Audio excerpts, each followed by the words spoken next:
চাচি আসসালামু আলাইকুম। আপনার তো ইন্টারভিউ নিবার আইছি, আপনি কি ইন্টারভিউ একটু দিবেন? হ্যাঁ দিব।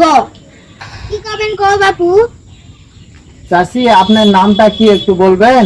নাম দিয়ে কি হবে বাপু, কি করবেন কও শুনেছি। কি আপনি ঘুমাতে কয়টার সময় উঠিছেন? সকালবেলার কথা বা এখন তো দুপুর হয়ে গেছে। বয়সটাও তো হয়েছে বা কয়টার সময় উঠেছি সেটা মনে নাই।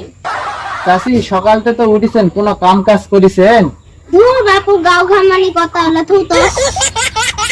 চাচি সকালবেলা ঘুমাতে উঠে কিছু খাইছেন? চাচি সকালবেলা উঠে কিছু খাইছেন? সকালে উঠে একটু খিদা লাগছিল তাই একটু খাইছি বাপু। চাচি কি দিয়ে ভাত খাইছেন? সত্যি কথা কব, তরকারি দিয়ে ভাত খাইছি। মানুষ না বা তরকারি দিয়েই খায়। চাচি আপনার কি বিয়ে শাদী হয়েছে? দেখদিনই কথাবার্তা গুলা তো কে ইন্টারভিউ নিবে আসতে হয়েছে। চাচি আপনার আমি ভাস্তা হই, ভাস্তা। বুঝিস না সুঝিস না, দেখা পাচ্ছিস না আমার দাঁত পড়ে গেছে, এটা একটা কথা কইলু। চাচি আপনার স্বামী কয়টা? দেখ তো কথাগুলা, তুই মুখ ইন্টারভিউ নিবে আসিস না বিরক্ত করবে আইসিস।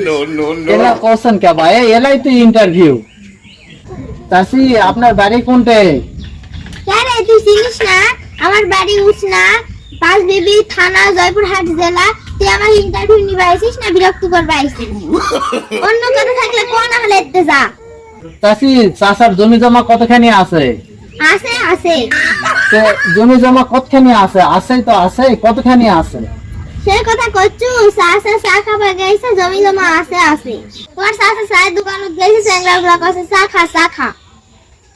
ও তাহলে তো বুঝেছি, তাহলে কসে চায় খা চায় খা ইনকা কস। ও আচ্ছা, তাহলে তোমার তো জমি জমা পাতানত মেলাই তাহলে। চাচি আপনার ছেলেপাল কয়টা? তিন চারটা।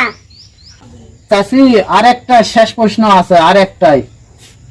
চাচি শেষ বুড়া বয়সে কি আর কি বিয়ে শাদী করার ইচ্ছা আছে? তুই বিরক্ত করিস না, ঘর যা আছে যা, সর যা। চাচি সেই বয়সে কি মানে বিয়ে শাদী বসে না আর? বুড়া হয়ে গেছে, বিয়ে শাদী করবে, যা যা যা, একটু সর যা। তোর চাষা আবার নাকি নিয়ে আলো, যা যা যা, একটু সর সর সর। হ্যাঁ তো খালি প্রশ্ন করিস। হ্যালো বন্ধুরা, আমি মৃত্যুর ইন্টারভিউ নিলাম। আপনাদের যদি ইন্টারভিউ নেওয়া ভালো লাগে, লাইক শেয়ার কমেন্ট করবেন। আমরা বাপ বেটি কিরকম হলো ইন্টারভিউ নেওয়া, যদি ভালো লাগে আপনাদেরকে অসংখ্য অসংখ্য ধন্যবাদ। ভালো থাকবেন, সুস্থ থাকবেন।